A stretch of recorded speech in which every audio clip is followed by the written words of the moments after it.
Good day, grade 12 learners. Welcome to today's tourism lesson. My name is Evans Maponya. This lesson is brought to you by the Gauteng Department of Education in collaboration with Saibono Discovery Center. During our discussion, if you happen to have questions that you want us to address, please use this WhatsApp number to text your queries. The number is 079 578 2908. The number again is 079 578 2908. That's where you can reach us on WhatsApp. Today's topic, actually the focus for today's discussion, is around the structure of the 2025 preparatory exam paper. That is the prelim paper that we'll be writing to. So I'm going to take you through the structure so that when you get into that examination room, you know exactly the division of the paper. Already is to give you some expectation as to the length and division of the paper and as to how you should approach the paper which will be confronted with tomorrow.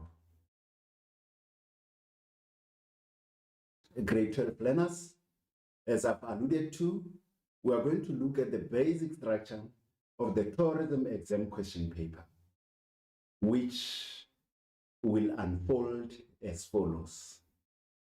The tourism examination paper consists of a 3-hour paper of 200 marks. So you are going to sit in that examination room for 3 hours and expected to write for 200 marks. The question paper is divided into 5 compulsory sections, meaning that you are going to answer all the sections in that paper, and as I've indicated, there are 5 sections. Other than the 5 compulsory sections, there is a further division of the paper where you'll be expected to respond to 10 compulsory questions. It's 5 sections of the paper and 10 questions. Both the sections and the questions are compulsory. So you should not get out of that examination room without having given an attempt to these 5 sections, and you must make it a point that you attempt all the questions asked in that paper. So 5 sections, 10 questions, which must be answered all by you, and the allocated time is 3 hours, and the mark allocation, the total mark allocation is 200 marks. Let's further divide our paper as we move on. Here is the basic structure of the tourism exam question paper. That is the prelim exam paper that we'll be writing tomorrow. I've indicated that you have 5 questions. As you can see here, you have section A, B, C, D, up to E. And the topics for each of the section have been categorically indicated on this basic structure. So your section A will be consistent of short questions, and the total marks is 40 marks. So your section A consists of all the topics that we have covered this year, except 2 which I will explain to you later, which you must not study for this purpose of the prelim examination. I will further expatiate on this as we move on. The time allocation for section A, which we say it weighs 40 marks, is 20 minutes. So you'll be expected to complete section A within the 20 minutes that you have been allocated for 40 marks. Section B, it's your map work and tour planning, which also include foreign exchange, what you affectionately know it as Forex. This section is allocated 50 marks of the 200 marks, and the time allocation is 50 minutes. Moving on to section C, it will be asked from tourism attraction, culture and heritage, tourism and marketing. And it's also been allocated 50 marks, and you must finish this within 50 minutes. The next section is our section D, which you must also focus on sustainable and responsible tourism only. So your section D will be derived from the topic sustainable and responsible tourism. Do not study tourism sectors for this coming prelim examination. It will not be featured. So no questions from tourism sectors for the prelim examination. However, you should study tourism sectors only for the preparation of the final examination. So tourism sectors will only be assessed during the final examination, not in the prelim examination that you are writing to. So for the prelim, you must only prepare sustainable and responsible tourism in as far as your section D is concerned. So that section will be allocated 30 marks, and you must finish it within 30 minutes. The last section, which is your fifth section, it's your section E, and it covers the topic domestic, regional, and international tourism, and also extends to communication and customer care. So it is also allocated 30 marks, and you must finish it within 30 minutes. So the total of the paper is 200 marks, and the time allocated is 180 minutes, which converts to 3 hours. So from 9 to 12, you'll be expected to complete all these sections and all the topics, except for when coming to section D, which is your tourism sector, which you should disregard in preparation for tomorrow's paper. I will further remind you about this aspect as we move on. Let's look at the layout of the 2025 preparatory examination paper. All questions in section D must be set on sustainable and responsible tourism. I think the slide also emphasized the fact that the tourism sectors will not be assessed for section D. Let's move section by section and see if it resembles the previous slide that we have alluded to. Section A, we said it's short questions. These short questions will be coming from all topics that we have studied except tourism sector. Section B, out of 50 marks, will be assessed from map work, tour planning, and foreign exchange for 50 marks. Section C, it will be tourism attractions, culture and heritage tourism, as well as marketing for another 50 marks. Section D, tourism sectors, sustainable and responsible tourism. Remember, we have said that tourism sectors will not form part of this. You should only prepare sustainable and responsible tourism. Section E, it's your domestic, regional, and international tourism and communication, as well as customer care. So these are the topics that you need to prepare yourself, thoroughly prepare yourself for tomorrow's tourism paper that is waiting for you from 9 o'clock. Grade 12 learners, I just want to pay much attention to your section D, as the arrow and the information here directly points to it. Sustainable and responsible tourism, suggested questions, and 30 marks. So here are your suggested questions from section D, that is the 30 marks that comes out of from sustainable and responsible tourism.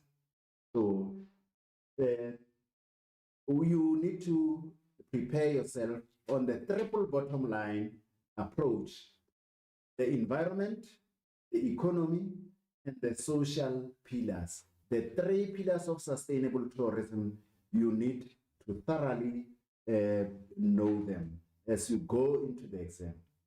Include at least 2 case studies of companies that practice the triple bottom line approach. So as you prepare yourself, please study 2 case studies from companies. You can get these from previous papers or from any other source. You can Google, if you have access to internet, Google and search for companies that practice the triple bottom line approach. The triple bottom line approach, we are referring to the environment, the economy, and the social pillars. In other language, they refer to the environmental pillar as the planet. This is the planet pillar, and the economical pillar is also referred to as profit,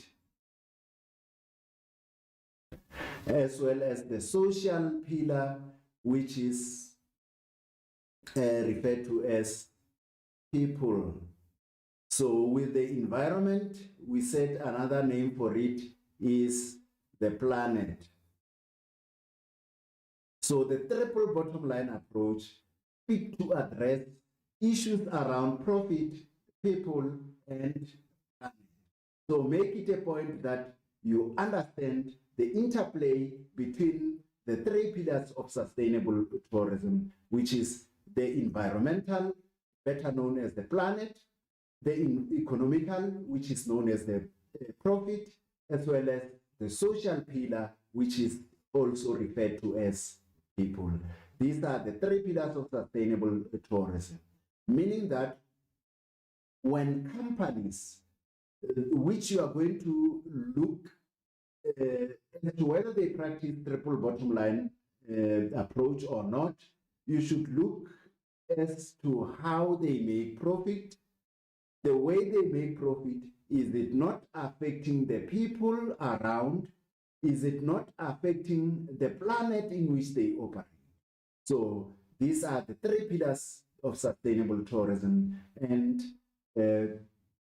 this you can expect a question from it.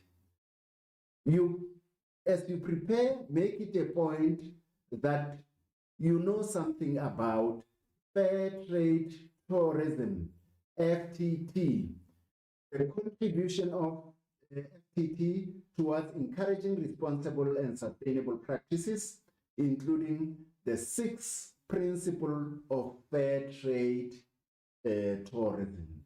So underlined here would be the 6 principle, and also look at the impact of FTT in encouraging responsible and sustainable tourism. Also, you need to know something about corporate social investment, which its acronym is CSI, corporate social investment, or known as financial or non-financial support given by tourism companies. So companies have obligation to plow back to communities in which they operate in the form of gifts, in the form of bursaries, in the form of financial assistance, as well as non-financial ways like building sports fields, sponsoring sports competition, and so forth. So the concept of corporate social investment is also key when coming to sustainable and responsible tourism. Also, you need to look into the codes of conduct for tourism behavior, how tourists and the local communities must behave towards each other. So that also forms part of sustainable and responsible tourism. So that is, we are referring to the responsible behavior. When tourists visit a place, do they behave in a socially acceptable way? Are they sensitive to the environment in such a way that they don't litter around? Do they use the rules and regulations that are given in such a site?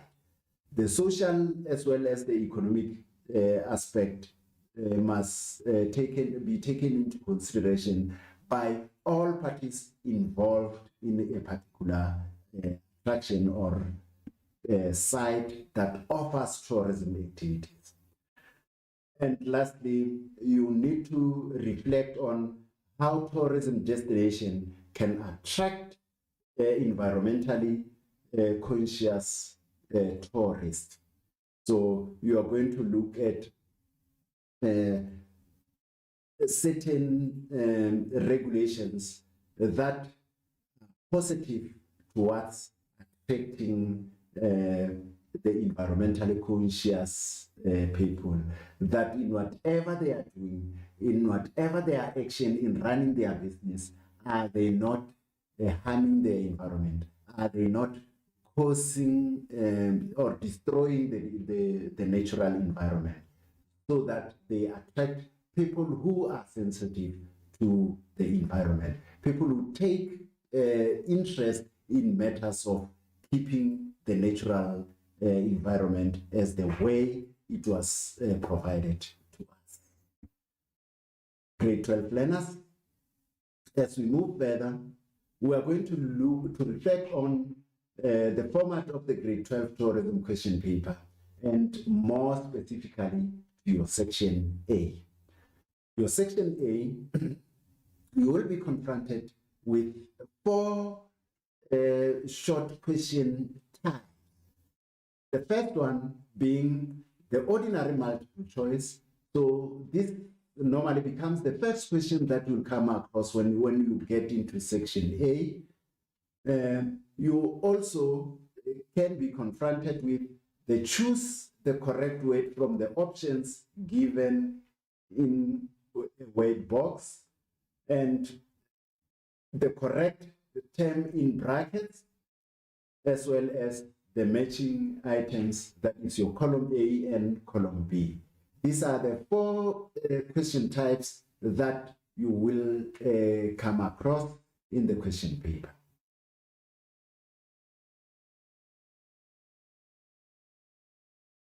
So the section will contain short questions, that is your 1.1 to 1.5.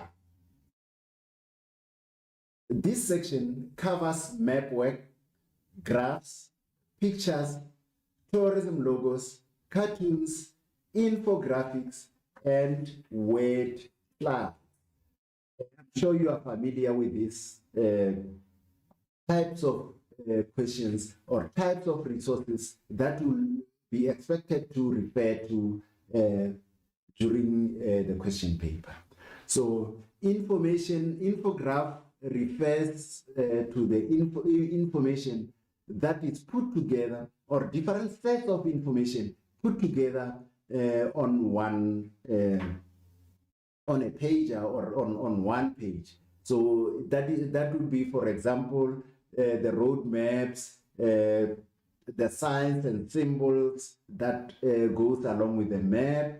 And in some instance, you'll get directions, you'll get rules and regulation inside one box. So different kind of information is packaged together, or different sets of information in the form of pictures, in the form of information, written information, in the forms of symbol, is put together on one page, and that is referred to as infographics. I'm sure you are familiar with the maps, you are familiar with the graphs, that is your bar graph, your pie graph, and other forms of graphs that you know of. Pictures, you'll be subjected to pictures which you need to interpret. Tourism logos, I think that you know the logos of organizations that participate in the tourism industry. Those are some of the variety of information that this question 1.1 is based question 1, I'm sorry, is based on. You can be confronted with cartoons and word clouds. So a cloud, you usually see it when you do your summaries, your essays in English, wherein you put your information inside the cloud like this. So you might be confronted with such information and you'll be asked to interpret. As we further look into our section A, that is our question 1, here are the type of question. Question 1.1 would be based on multiple choice questions, and it is out of 20. 1.2, you would be given the word box out of 5 marks, and normally it's 5 word box, and you need to provide 5 answers to the 5 questions that relate. Normally it's concept and an explanation. You have to the correct weight or the correct meaning of the concept. 1.3 is the brackets. So you'll be given 2 options in bracket, and you choose the correct one. 1.4 is the match column, where you normally match the concepts in column A with the explanation in column B. Question 1.5, various types of questions. So you can come across the match indicators to infograph, crossword puzzles with pictures, maps with clue, etc. So it is not a standard form. You can get questions from a variety of question type or type of question. So that makes your number 5. But 1.1 to 1.4 is standard in the prelim examination paper and even in the final examination paper. That 1.1 would be your multiple choice, 1.2 your word box, 1.3 your brackets, and 1.4 your match column. So where we have so many options, it's 1.5. Let us look at some best way to attempt section A, question 1. Section A, it is said, or you are advised, not to take it or to mistake it as the easy part of the question paper. All topics and all subtopics in grade 12 TEPS may be assessed in this question. And this takes, give us an indication that your question 1 is not an easy question. It is not an easy question because in your question 1, to choose the correct answer, at some point you may need to perform calculations. So let us look at some of the best ways to answer these questions. Let's look at the types of questions. Multiple choice questions, which we said it's your 1.1, and it has 20 marks allocated to it. So tips on how to answer them: you must read through all distractors. So in all those multiple choice questions, for instance, you are given 1.1.1, you are allowed to choose from 4 options. Look at the distractors. The distractors are answers that are meant to mislead you. Look at those that are obviously wrong. Those are your distractors, and scratch them out and remain with the possible correct ones. So you must look at the obvious wrong answers before you do anything. You read a statement, and of the 4 options that are given, please start by scratching out the obvious wrong ones, and you may find that out of the 4, or you may be lucky that out of the 4, the 3 are incorrect, and you know the one that you remain with is the correct answer. So cancel out the ones that are totally wrong. I think I've alluded to this one. And the next bullet says, read the other distractors again. So if you happen to still have some of the questions or some of the answers that you are not sure about, go back to the question, go back to the remaining distractors until you remain with one option. Decide which one is correct. Please don't take a guess. So every mark counts. It may look as like 1 mark, 1 ordinary mark, but it contributes to the whole total number of wrongs that you'll be getting. Please take every mark very seriously. The matching items, that is your question 1.2. Read all choices before selecting an answer. So if you are to match the 2 items, that is your column A and your column B, please read the choices before you selecting an answer. You may find that you take an obvious guess or an obvious one, whereas there is one hidden correct answer. Please make sure that you read through all the given options. Try to predict the correct answer before you look at the choices offered. So try to predict, read the question, say the answer before you could read the options that you have been given. Match the easy ones first using the process of elimination. So you match the ones that are obvious or that you are sure that you know the answers, remain with those that you are not sure. So that process is referred to as elimination. So you eliminate the ones that you obviously know their answers and remain with those that you are not sure about. That should be the approach. The next one, choose the correct word from the options given in brackets or from the list. The approach here should be know the tourism terminology. So you should know the concepts by heart. You should know the abbreviation and the acronyms well. Read the entire questions, then answer it in your mind first. So before you look into the options that you are allocated, please try to answer the question without seeing the options that you have been provided. Eliminate the wrong answers. So the answers that are obviously wrong, that are way out of the question, please remove them. Read the question again using your selected answer and see if it makes sense. So after having decided on the correct option, read the question and see if it makes sense.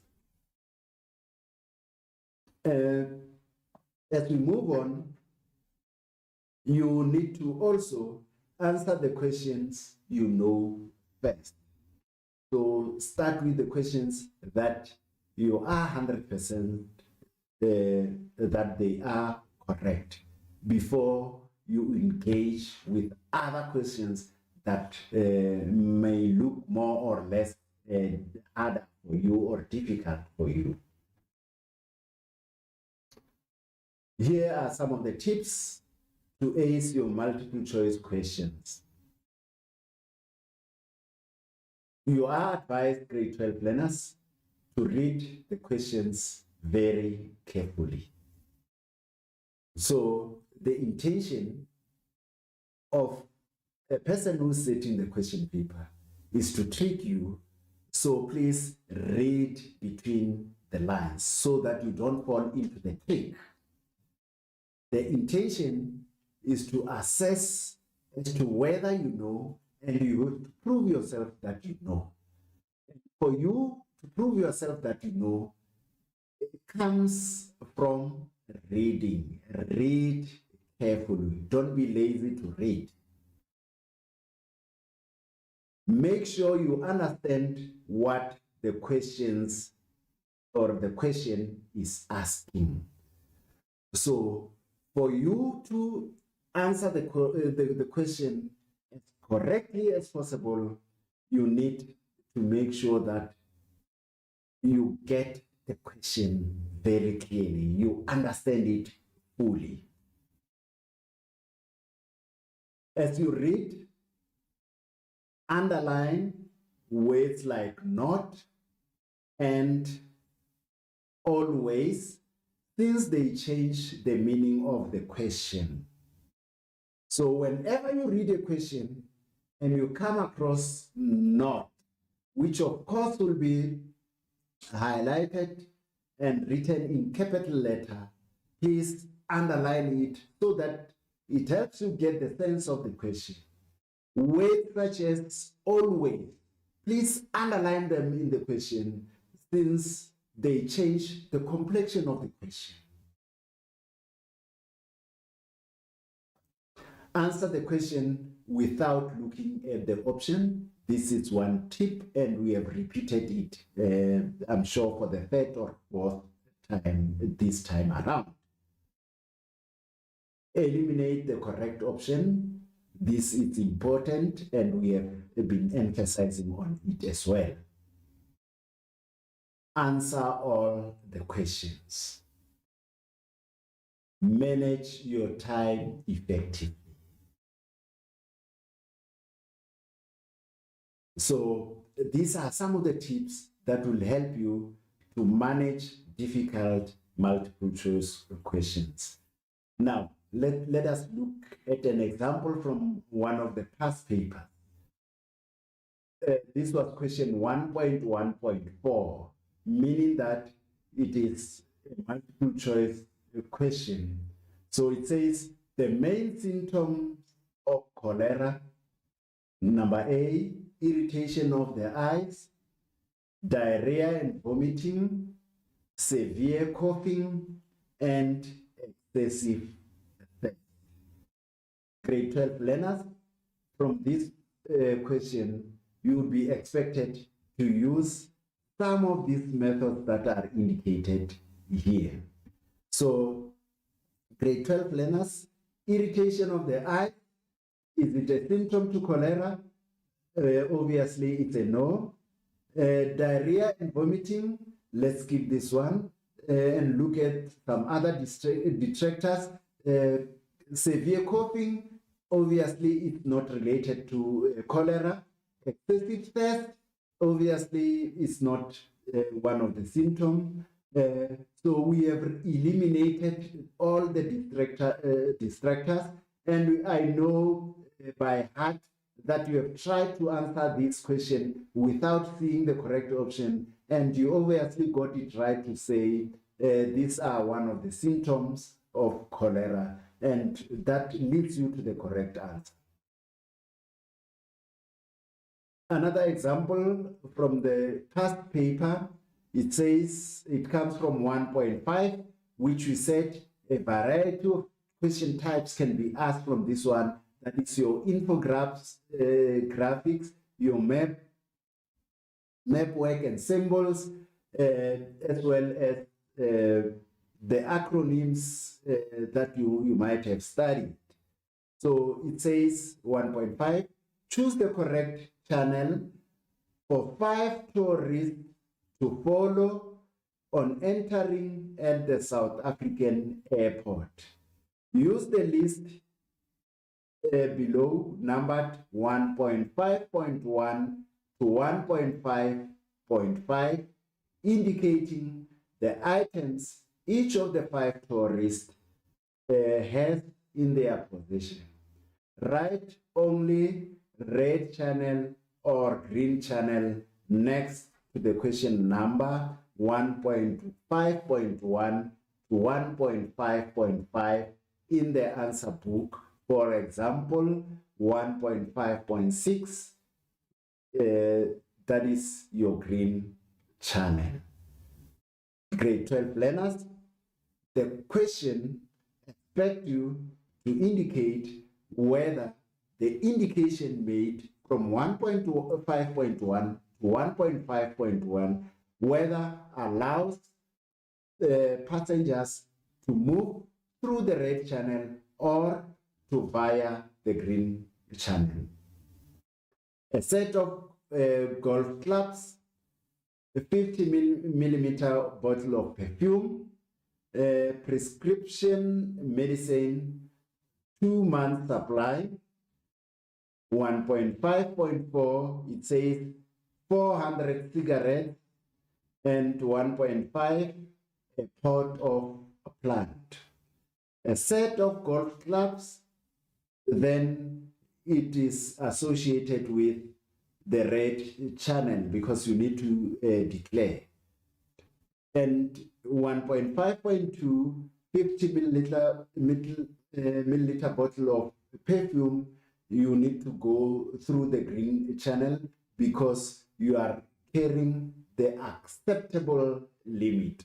1.5.3 says prescription medicine for over a supply of 2 months, you need to go through the green channel because that is permissible. 1.5.4, 400 cigarettes, you obviously need to go through the red channel because the permissible amount is 200 cigarettes. 1.5.5, a pot of plant, you need to go through the red channel because some of the plants are being prohibited from moving with them without declaring. So some of the items here you need to declare. And when items that you are carrying need to be declared, you need to go through the right channel. So the answers that you need to indicate here is either the green channel or the red channel, depending on the items that the 5 tourists have in their possession. As we move forward, grade 12 learners, we need to reflect on section B. Section B, as you can see here, it's your question 2, and it comes from map work and tour planning. And the item that is not indicated here, it's your foreign exchange, your forex. So grade 12 learners, this is what constitutes your section B, and it's compiling a day-to-day itinerary, the wild time zone, compiling a tour budget, health and safety precaution, and the fifth item or the fifth subtopic that forms part of this question, of this section, it's your foreign exchange, that is your forex. Section B is constituted by your question 3, which basically is derived from foreign exchange. That is your foreign exchange calculations, which you must have practiced already.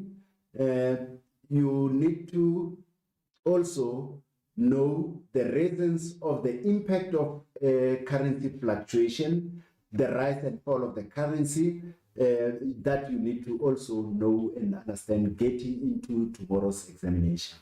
The use of BBR, that is your bank buying rate, as well as BSR, that is your bank selling rate. So you need to know when you are required to use the bank buying rate and when are we required to use the bank selling rate. So in short, with the bank buying rate and the bank selling rate is the rate, the bank buying rate indicates the rate at which the bank will buy foreign currency from you. So we do not buy local currency. We buy foreign currency. So the bank buying rate is the rate at which the bank will buy foreign currency from you. Say maybe you are a South African and you have visited London. On your way back from London, you bring with you pounds. So the bank will use the bank buying rate to buy pounds from you. And when you are to leave South Africa to a foreign country, you need to buy currency for the country that you are visiting. And the bank in that instance uses the bank selling rate. So always the bank selling rate is higher than the bank buying rate from the table. These are some of the tricks that will be confronted with when you are required to answer questions based on question 3, that is your foreign exchange. Your question 4, that is your section C.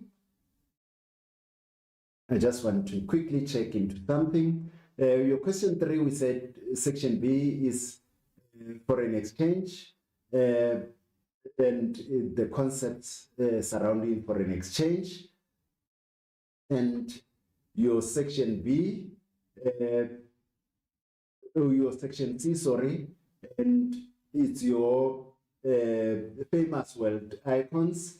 That is your question 4, and you only have to focus on the 14 icons that are prescribed for 2025.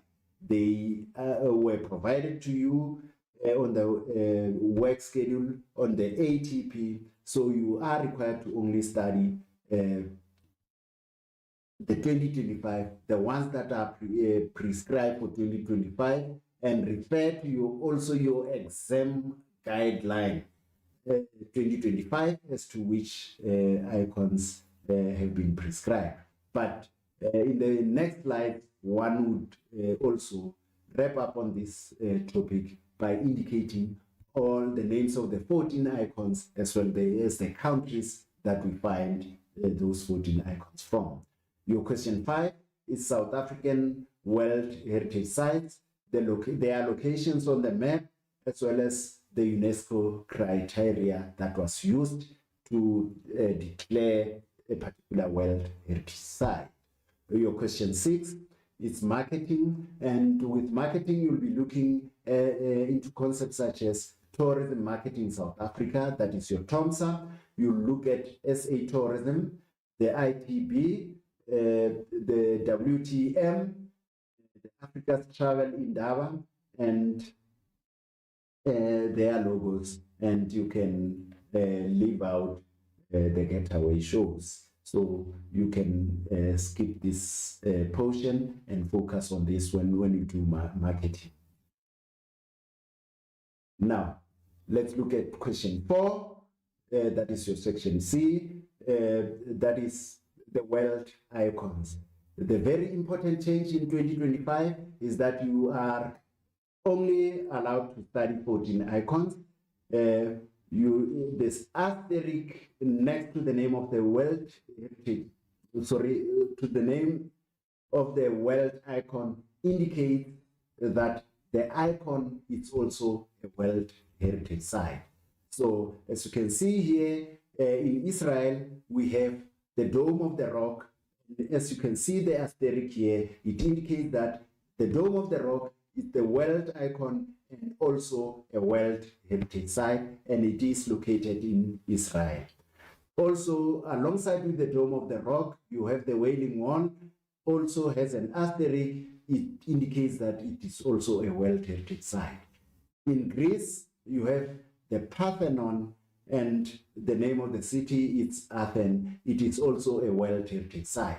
In India, you have the Taj Mahal, and it has an asterisk as well, and the name of the city where it's located is Agra.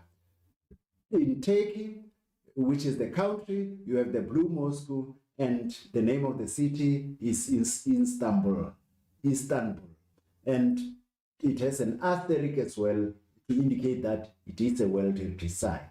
In France, you have the Eiffel Tower with an asterisk, as well as the French Riviera, which is found in Nice. So both of them have an asterisk next to them, indicating that they are World Heritage Sites. So we've counted 1, 2, 3, 4, 5, 6, 7 world icons. And as we move further with our question 4 world icons, you have the Mount Fuji with an asterisk also, which is located or situated in Japan. We have in Mexico, the Chichen Itza, also with an asterisk and found in the state of Yucatan. You have also Jordan. In Jordan, you have the icon known as Petra. It's also a World Heritage Site with an asterisk next to it. In Nepal, you have Mount Everest with an asterisk indicating that it is also a World Heritage Site. In Saudi Arabia, you have the Mecca, which does not have an asterisk indicating that the Mecca is not a World Heritage Site. In Switzerland, you have the Swiss Alps with an asterisk indicating also that it is a World Heritage Site, and it's also known as Jungfrau Alest. So it has an asterisk indicating that it is a World Heritage Site. And in the Netherlands, you have the windmills, that is Kinderdijk, also with an asterisk indicating that it is a World Heritage Site. So from the list of 14 icons, 7 in the previous slide, where you'll have number 8, number 9, number 10, number 11, number 12, number 13, and number 14. All these icons, except for the Mecca in Saudi Arabia, they are also World Heritage Site. So the Mecca is not a World Heritage Site. So all the other 13 are World Heritage Sites. Grade 12 learners, I want us to also take notice of what is indicated here to say, be selective when working out on past papers of question 4s and question 1s. So only focus on these 14 icons in the past paper, not any other icons. Because if you revise using the past papers, you will get other icons that are not prescribed for 2025. Please just ignore such icons and focus on the 14 that we have added to. Grade 12 learners, I want us to quickly take a 5 minutes break, and when we come back, we'll proceed from where we have ended. Can we take that short break for 5 minutes, and we'll proceed with the structure of this paper.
Welcome back, grade 12 learners. I trust you have refreshed enough. You have taken your glasses of water. Let's move on. But remember to text on WhatsApp if you want some clarity on certain issues to this number 079 578 2908. When we took a break, I was on the idea, on the fact that your question 4, that is your world icons, please be extra careful that you study the 14 icons that were read out to you this afternoon. And as you use past papers, please only focus on none other than the 14 that have been prescribed for this year. So you may come across questions on icons in your question 1, that is your section A, because it consists of all the topics that you have done this year. So it may happen that few questions might, some few short questions might be coming from icons, but be extra careful that those icons were prescribed for 2024, and it's one of the 14 that we have alluded to. Grade 12 learners, we need to move on, and as we step out of the icons, let's move to the next topic, which is closely related to the icons, and this is your question 5.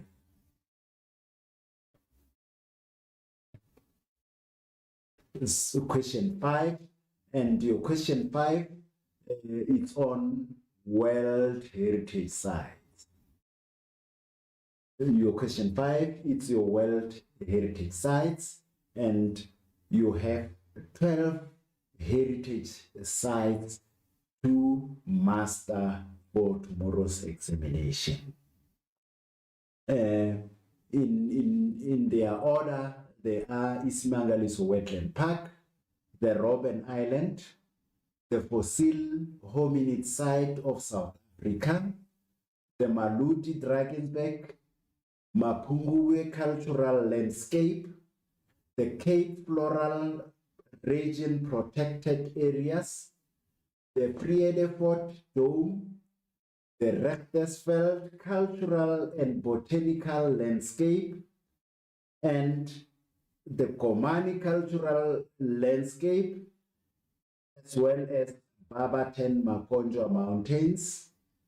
Please take note, these were the previous 10 World Heritage sites that were prescribed for us, but recently, as of 2024 July, the 2 most important South African World Heritage sites were added to the 10.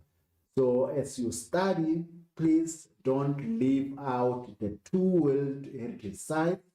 In the emergence of modern human behavior, we have the Place to Sin occupation site of South Africa, as well as the Human Rights Liberation and Reconciliation, that is Nelson Mandela Legacy 5.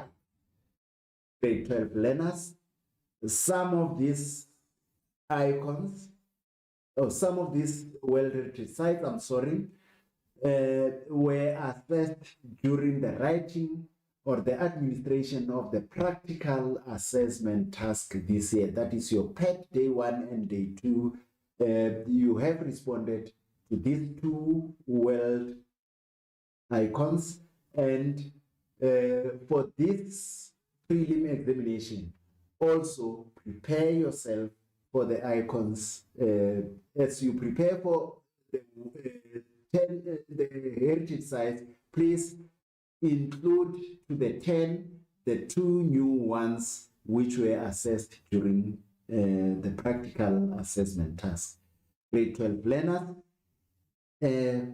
you may come across questions from each of the 12, or from any of the 12 World Heritage Sites that are indicated here. Don't only focus on the new one, or neither you should only focus on the old ones. So focus on all the 12. So the disadvantage with the new ones is that they were never tested in any of the prelim examination question paper or in the national question papers. So here you need to do to work out a thorough preparations, because they were never tested before, and you'll be seeing questions on this formal assessment tomorrow for the first time, except in the PED that you came across questions on this one in the PED. But now the difference will be in the nature of questioning. With the PED, you are given a resource pack, and you were referring, some of the answers were provided for in the resource pack. So it is necessary for you to study and familiarize yourself with this, fully familiarize yourself with these two World Heritage Sites, because there are no past exam resources on them. So with the rest, look on previous question papers just to further master the content on this World Heritage Site. So it doesn't mean you need to spot and say, no, there's no way they will not set these two. Please study in detail, study thoroughly all the 12 World Heritage Sites in South Africa. I was just making a note to say the two are also part of the 10 now.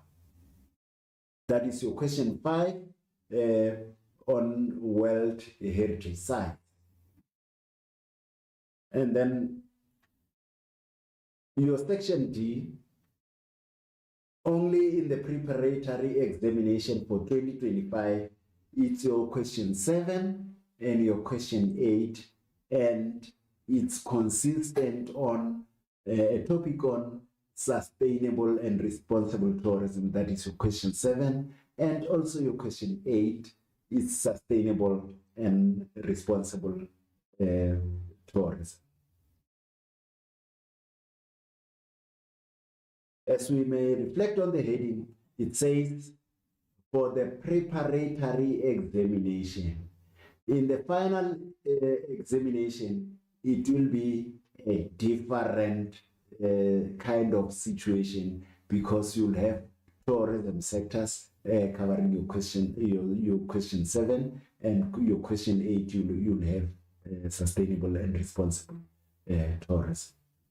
So this preparation is only tailor-made for your preparatory examination. The situation is going to change in the final examination, and you will be advised accordingly. Your section D, these are things to remember. Tourism sectors will not be assessed in the preparatory examination for 2025. That includes these following topics. Professional image in the tourism industry do not study in preparation of this prelim examination. The conditions of employment and the purpose and value of the code of conduct, please let them not form part of your preparation for the prelim examination that you'll be writing. You'll only study this when you prepare yourself for the final examination. So don't crack your head, don't waste your time preparing these two topics, because they are definitely not in the paper too. So note well, these topics will only be assessed in the final paper for 2025. So in the final examination, you are compelled study this topic. But for tomorrow, please leave them out. Your section E, grade 12 learners, is consistent of question 9 and question 10.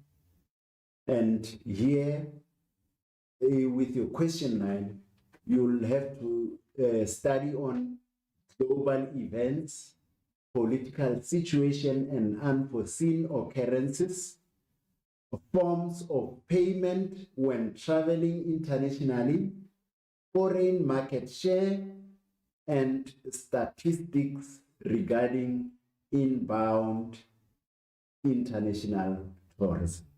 That, or though all those topics, or any of these topics, will form your question number 9. Your question 10 will be based on customer feedback, methods to obtain customer feedback, and measure customer satisfaction. This would be your section E. The types of questions that you can expect in tomorrow's question paper.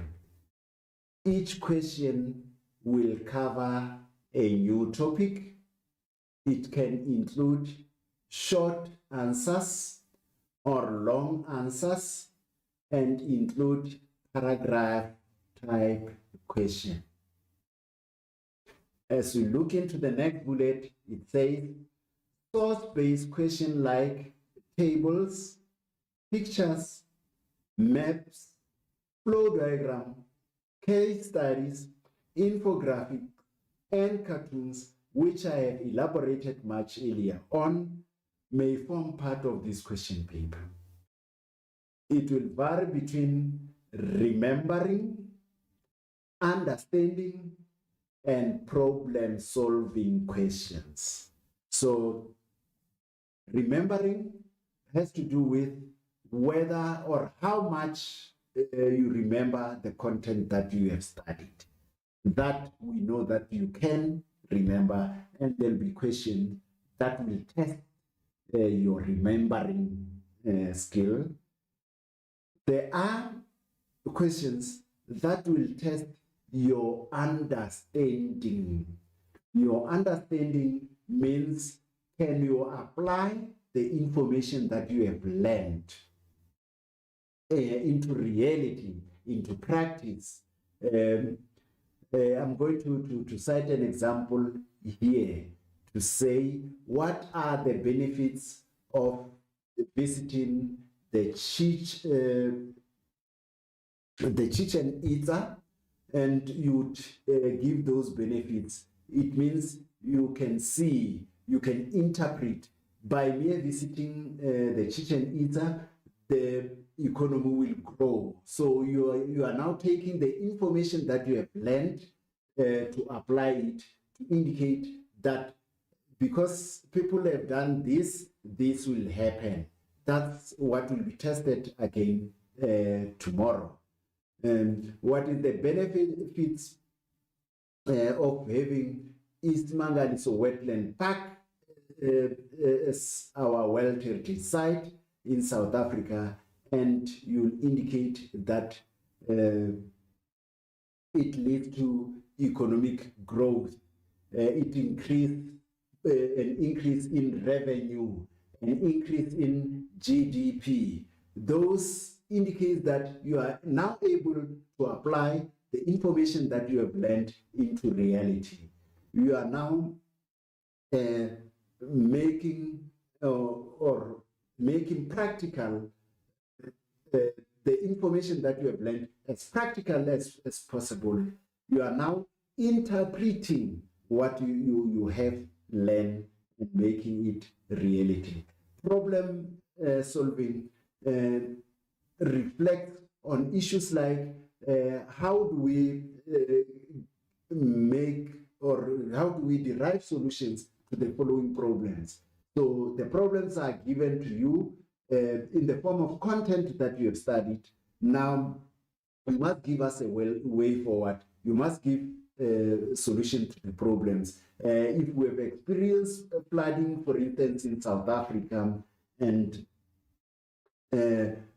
how best can we solve a situation where people are affected by flooding? People can be moved to safer places. The drainage systems can be improved and stuff like that. People can be moved from a flood-prone areas that are affected, are mostly affected, likely to be affected by floods, to a safer situation, safer places or safer accommodation.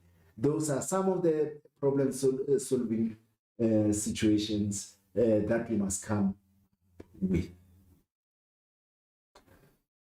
Grade 12 learners, as we further look into tips that will help you to perform as optimal as possible with the upcoming examination. It says how to answer different types of examination questions. I think we've touched on this aspect, the multiple choice aspect, where we have advised that you read through all the questions, cancel out the ones that are totally wrong, read the other options against, and decide which one, if correct, or which one is correct, and don't take a blind guess. The questions with short questions, give one word. If you are asked to do so, please don't give more than what you have been asked to do. So if they say give one word, write one word. Do not write full sentences unless you are asked to do so. So only in where it is indicated that you must write full sentences, please do so. As we further move with how to answer different types of questions, we are now going to focus on questions that require long answers. Check the allocation of marks as your guide. Grade 12 learners, if a question in tourism is allocated 4 marks, it means you need to give at least 2 facts. If it's 4 marks, the question is allocated 4 marks, please write at least 2 facts.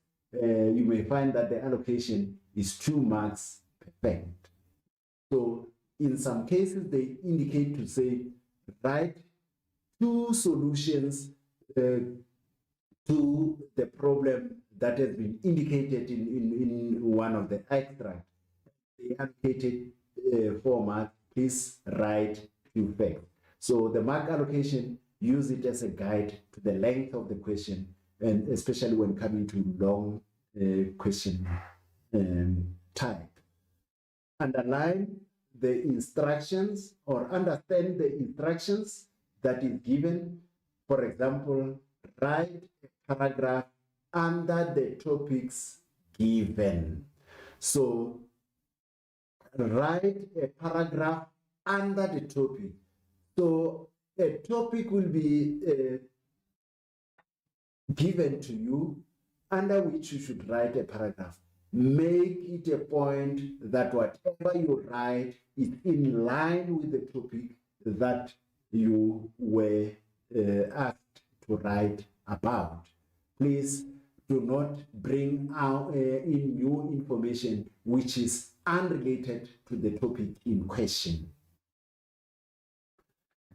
You are also advised to use the correct tourism vocabulary. Use the correct tourism terms. A tourist is the correct concept in tourism, not a visitor. Let us use the register, the language that is tourism related, so that we are to the point in line of what the question wants. As we move further, make it a point that you understand the instruction. For example, do you have to explain or are you required to compare? So whether the question wants you to explain, so in a matter of explaining, you just have to give information. But compare, other than explaining, now you have to put two things or to juxtapose two things and start to compare them in terms of their characteristics, in terms of their physical makeup, or in terms of certain features that they portray. So please check at this or look at these action verbs. They will try and give you some sense as to what you need to indicate. Grade 12 learners, highlight or analyze the most important word or important phrases as your guide. As you read through the question, please, if you feel this word is important, it's key to making you understand the question, underline it so that you answer the question as accurately as possible. As we move to the next aspect, you need to plan your answer. You need to be logical in giving your answer. Plan it so that you ensure that all the facts, all the points you want to give are accommodated in your answer.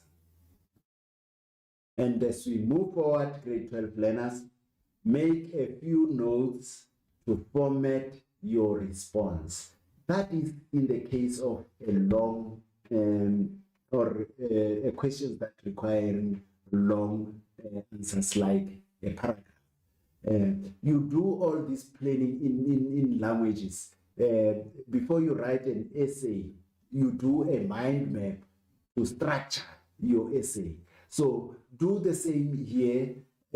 Our question may not be as long as an English essay, but it takes the very same format. It takes the very same structure. Please plan your answer so that you become as logical as possible.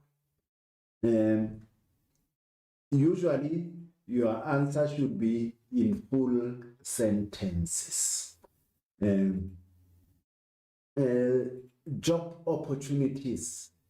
It is a full sentence, grade 12 learners, but if you say the development of such a project will create job opportunities, don't just write employment opportunities. It does give sense, but grade 12 learners, please try to write full sentences. A full sentence will have a subject, a verb, and an object. So we need to establish the action within a sentence. Please write full sentences.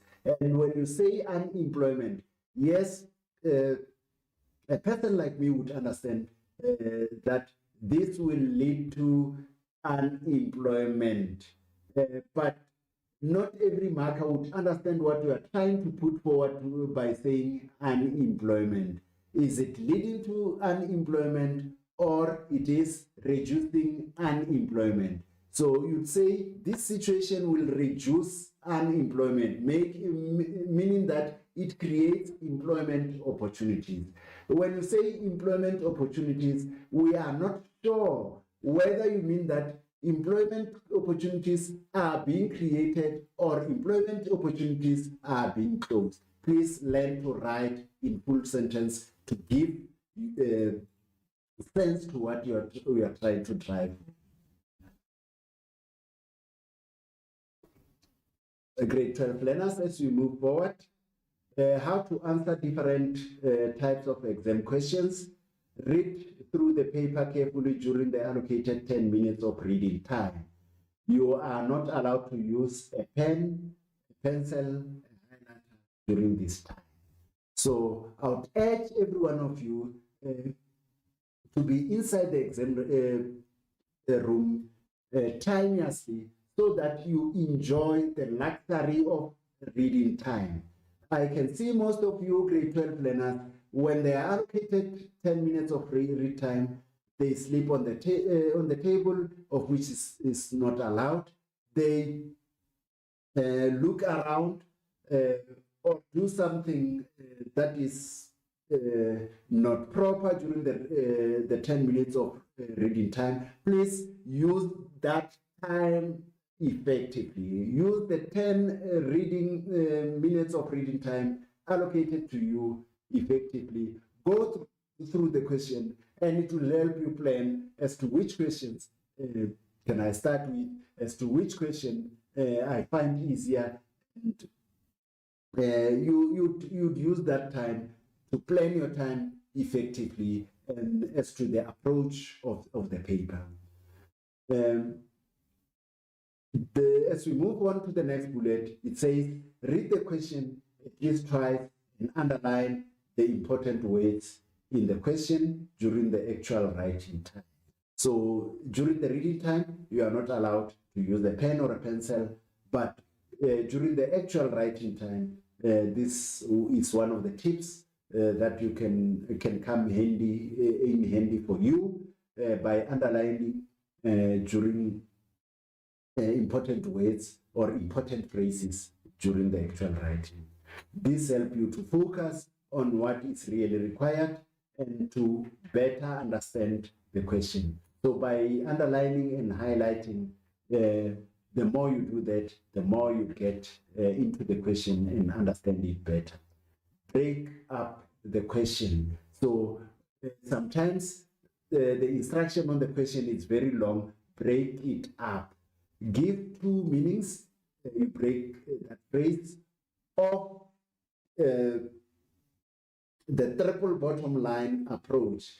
Then you underline it. So you break the question into phrases so that you understand it much, much better. Read carefully, then reread the question again to check if you understand. Learners lose marks because they misread or they misread the exam question. Please try to read between the lines when you are confronted with a question, especially the one that is attributed by long phrases, long sentences. Try to break it into manageable pieces to enhance your understanding. As we move further to yet another slide, it says, engage with resources in the paper. Ask questions like, what is it about? The resources in the paper, sometimes you are given extract, sometimes you are given pictures, sometimes you are given scenarios.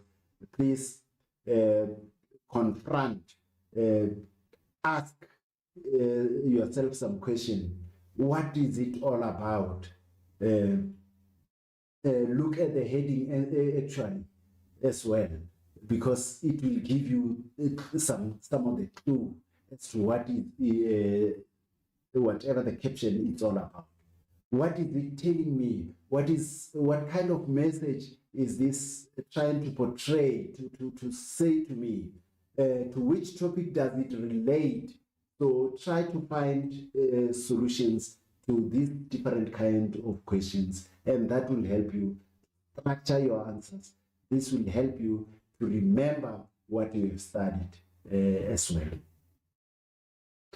Grade 12 learners, before I thank you, I want to wish you all the best of luck in the coming paper. Please rest enough. Don't sleep too late this evening because that can affect your performance tomorrow. Make it a point that you sleep before time. Please take notice of the tips that we have provided, that you are going to answer all the questions, the 10 questions that are given. You are going to be thorough in reading the instructions. You are going to be thorough in giving answers to these questions. You are going to revise all the topics so that you perform better. You are going to do all the 14 icons that are prescribed for 2025. You are going to do all the 12 heritage sites that are prescribed for 2025, including the 2 new World Heritage Sites declared in July 2024. Grade 12 learners, with that said, I would like to wish you all the best of luck and thank you for joining me this afternoon, and all the best of luck. Thank you.